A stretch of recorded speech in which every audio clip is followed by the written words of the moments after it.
Hello, everybody. Welcome back to the journey. I'm your host Hans, and today we're going to be talking about questions, how valuable they are. So, um, yeah, get your thinking caps on, get your thinking hoods on, and let's get into this. Where's my paint? Here's my paint. Boom. Minimize that. Grab a pen, and let's start. Rolling over a wire or something. Okay. All right. It's cramped in my room. All right. Questions. Questions. So, in my experience,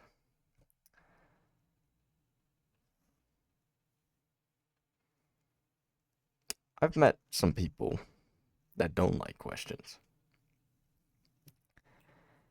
And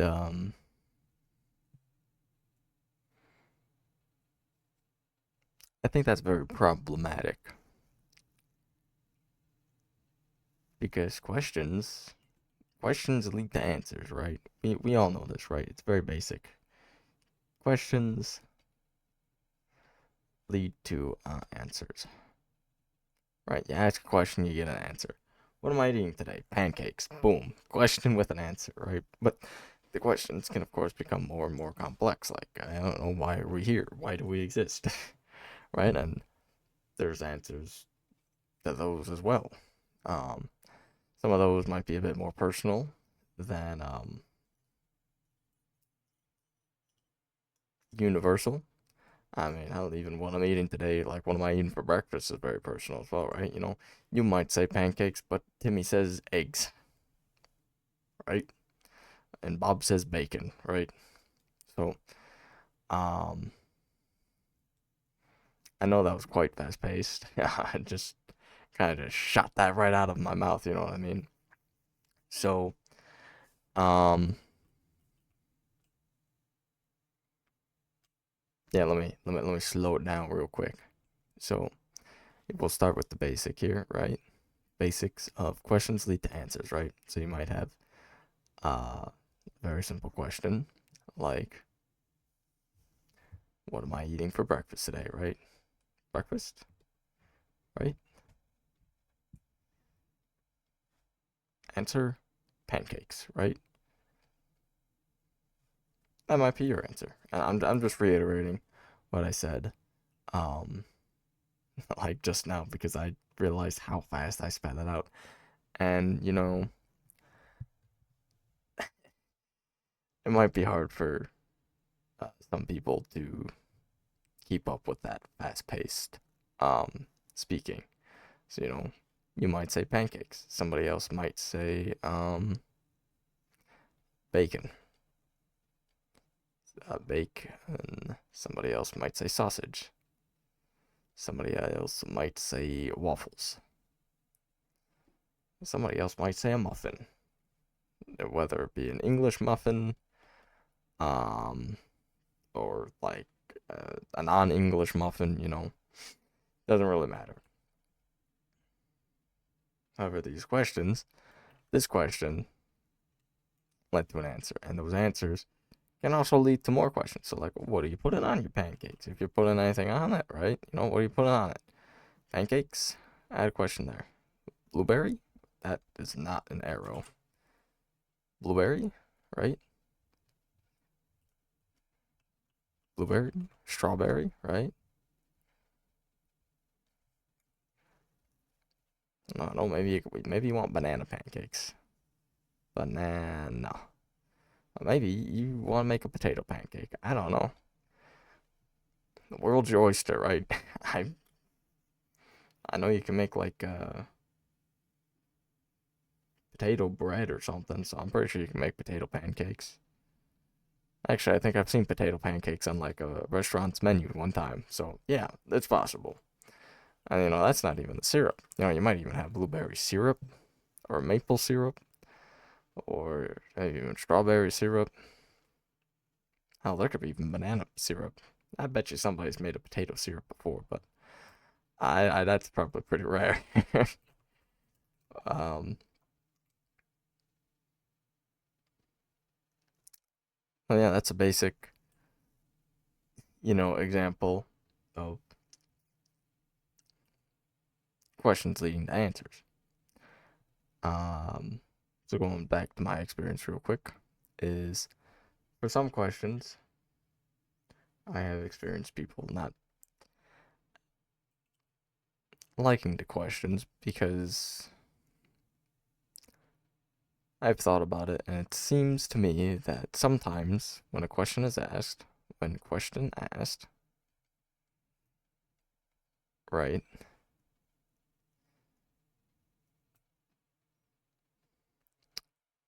I've thought about it, and these are the two conclusions that I've come to. Either one, there might be more conclusions. Mustache hair going up the nose. One, the question um, goes against what they've been taught, against teachings, which leads them to become defensive, right? Which then can also go back to the ego, which I talked about yesterday in like the second, in the second 20-minute fragment of the previous episode, or episode 7, I should say. And this is problematic because it leads to very close-mindedness. This entire thing leads to close-mindedness.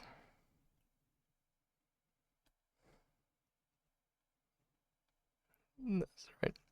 I'm not saying to ditch your beliefs, though to be open to questions allows for expansion of the mind and of your experience here on the planet, right? What if this or what if that, right? You can fill in the blank. Or two, they kind of just don't want to think about it. So, they just don't want to think about it. I think I'll leave it as that. And just don't want to think, right? So, this might happen a lot like in childhood where you like ask a question and it's just like, you might get the response of like, because I said so, or because this, or some like really, like, in my opinion, erroneous response. Because I said so. Okay, man. Okay. But what if I say different?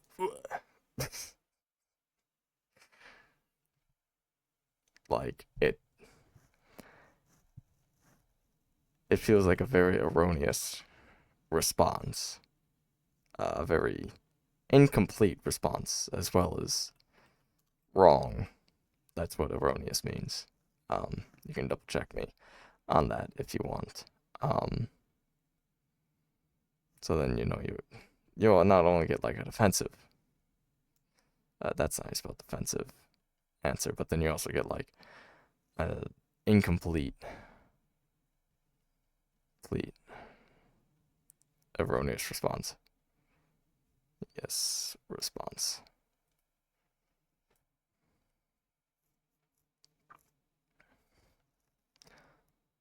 And I'm not gonna be misunderstanding here. Like children have a lot of questions. Sometimes you don't have the answer to the questions. However, my opinion, of course, this is very opinionated statement, as are some other things. Yeah.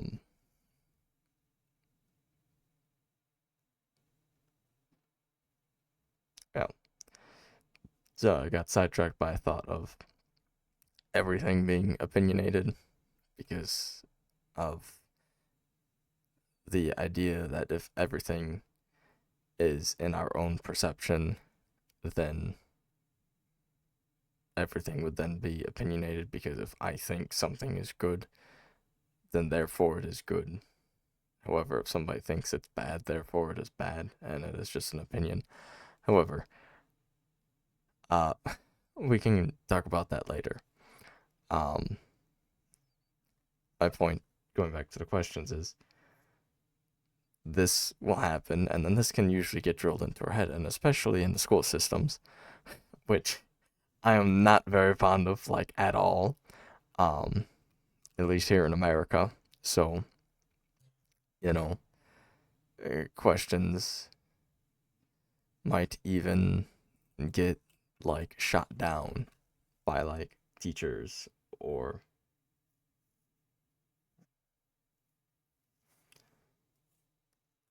some other authority in the school because it doesn't follow the curriculum. There we go. Um, third time's a charm, right? So it doesn't follow the curriculum, so they're like, no, no, no. And then also there's the stipulations and whatnot and all this other legal jargon that I'm not going to get into. I know there's reasonings for it. I just would then question, since we're talking about questions, is why do we have those in place? Why do we have all these regulations? And why do we not entertain more ideas or let the child explore the idea or help them? Not even just let them, help them explore it, because as we grow older, we gain more wisdom, we gain more knowledge, we gain more wisdom, etc. I don't know why I'm saying etc. etc. However, I think it gets at least a little bit of the point across. Like, we just continuously gain each day, each week, each month, each year that we are alive. More wisdom, more knowledge, more intelligence, and a more expansive mind. If we choose to um,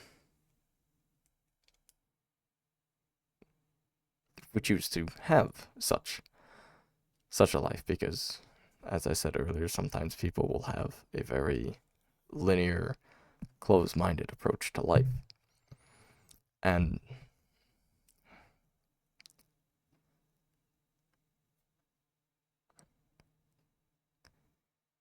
I can understand where that can come from and how it can emerge and all this. However, to me, it feels very limiting to have that very closed-minded, straightforward, mechanical, even way of thinking rather than this expansive, not, well, a more expansive, explorative, uh, pardon me, it's a gnarly burp, a more expansive, broadened horizons approach to thoughts and ideas.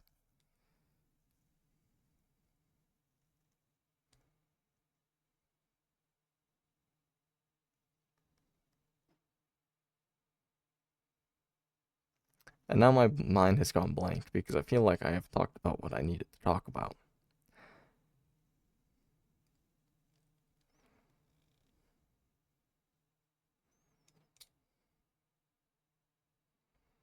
So I'm regaining my thought. So yes, I was talking about the school system and their questionable rules that we have in place.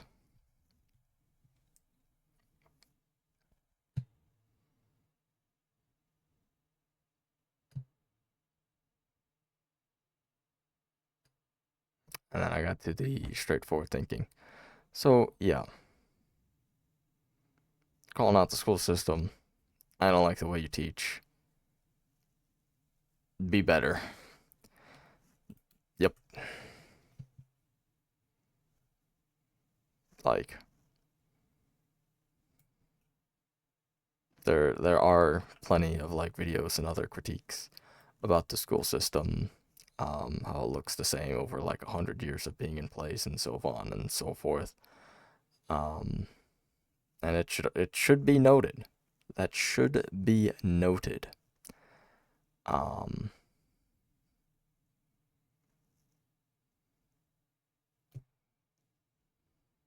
so yeah, if we look at that, to just go off on this little somewhat tangent here, if you will, question the school system, question other systems. Why does it look the same?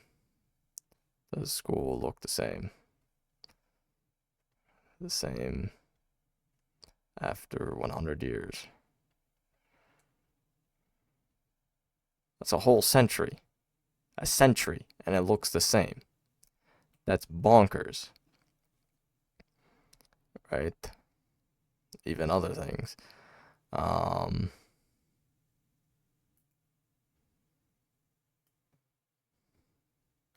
You know,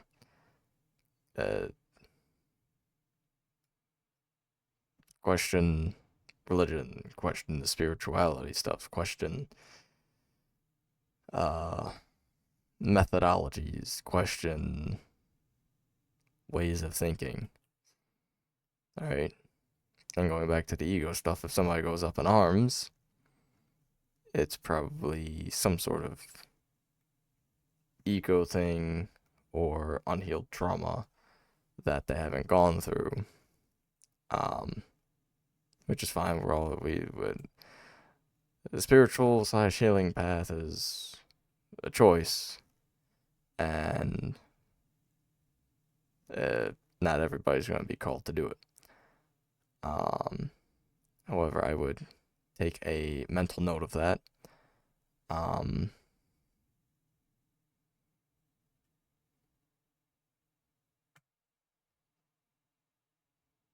If you are questioning somebody directly rather than observing society and observing the systems that we have in place and questioning them. However, your own ego can also come up within you and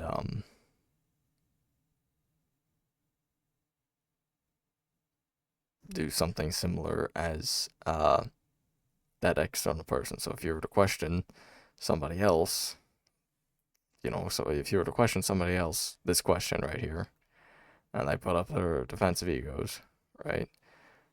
That's an external thing, and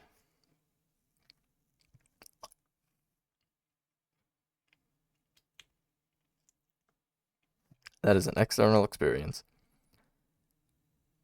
that is a light towards something that needs healing. However, internally, that can also pop up if you ask either the same question or different questions, right? Like maybe some of the questions you asked when you were a kid that you got shut down by one of these too, right? So like, I don't know, why is mustard yellow or something? Well, now we have the internet, so you can just kind of like look that one up, but the point is like,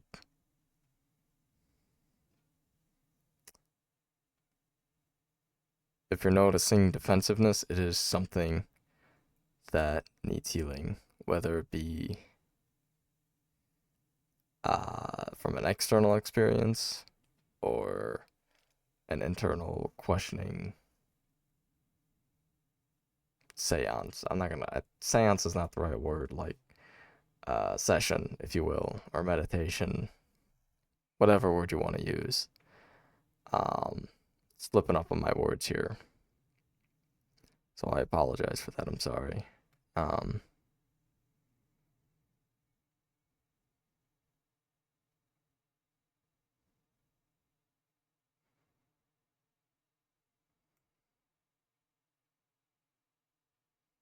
I think I need to move on to the answers part because I think I have exhausted the point quite a bit about questions.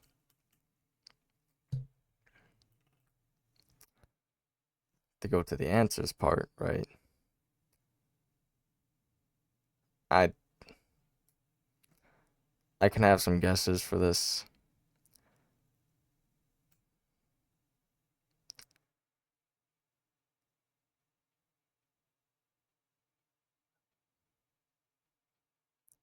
However, I do not feel like putting those down right now. I'll get to them later. we'll start basic again with over here in the breakfast section, right? You know, you get you ask the question, you want breakfast? What's for breakfast, right? Yeah, pancakes. Why do you want pancakes? Right? It, my point is, it's a continuous loop. I'll shorten it, right? You ask a question, you get an answer. That answer can turn into a question, and you just kind of repeat the cycle again and again and again and again and again and again and again. Right? So we go to a big question like this: why does the school system look the same after 100 years? Fucking add on, indoctrinate people,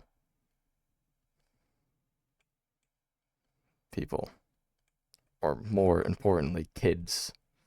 Um, fucking uh, make people into machines.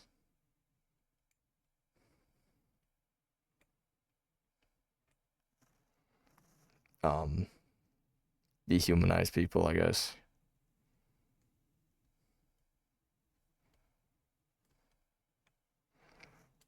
All right. And you might be like, oh, why would a school system want to do that? Isn't that about learning? Yeah, you would think so. But if you want to do this, it would be so that you can create the machine out of a man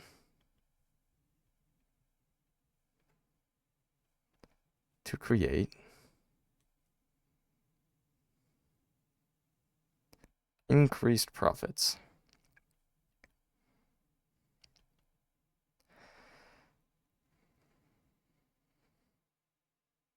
Because if the school system was to create free thinkers, if you want to say free thinkers, or just somebody who questions, then they would look at the school system as it is now and ask this question right here.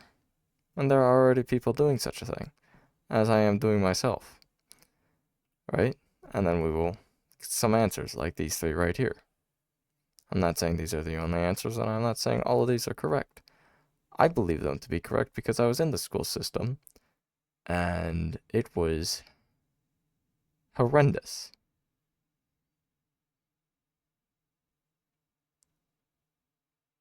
So, yeah, as I said, I'm not a very big fan of the school system. Anyway, if they created thinkers, they would ask questions like this, or other things regarding politics, or policies, right? Not even just the politics, the policies that politicians, but laws that are created.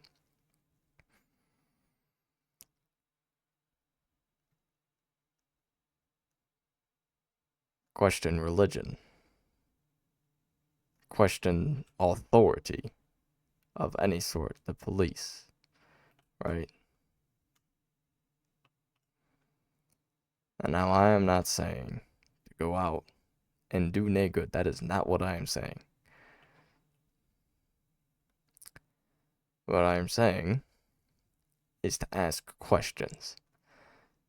Because when we ask questions, we will gain answers. And when we gain those answers, we can ask more questions until we can uncover what is needed to propel the society that we live in as a collective whole, to propel civilization as we know today into a brighter and more prosperous future.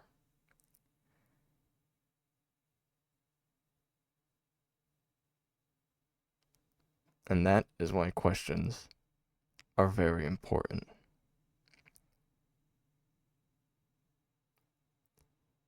And that was a very short sentence that I definitely could have just said right at the beginning instead of using 25 minutes of your time.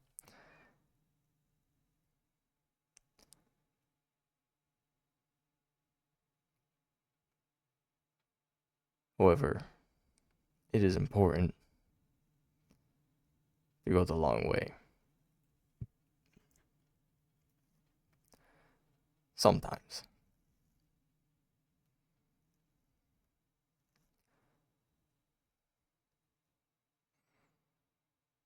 So yeah, put your thinking caps on, ask questions, gain answers, ask more questions, gain more answers, and so on and so forth.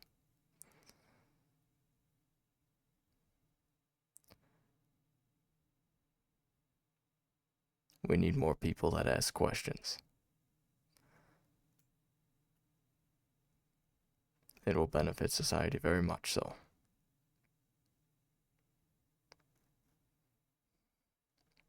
So, thank you all very much for being here. I really, really appreciate it. I love you all, whether you ask questions or not.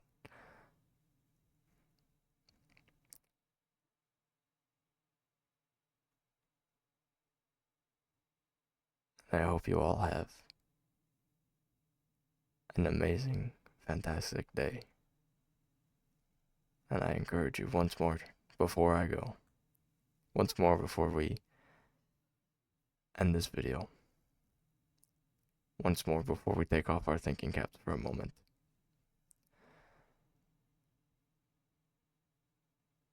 I encourage you to ask the questions and do not feel compelled to only wear your thinking cap during these videos.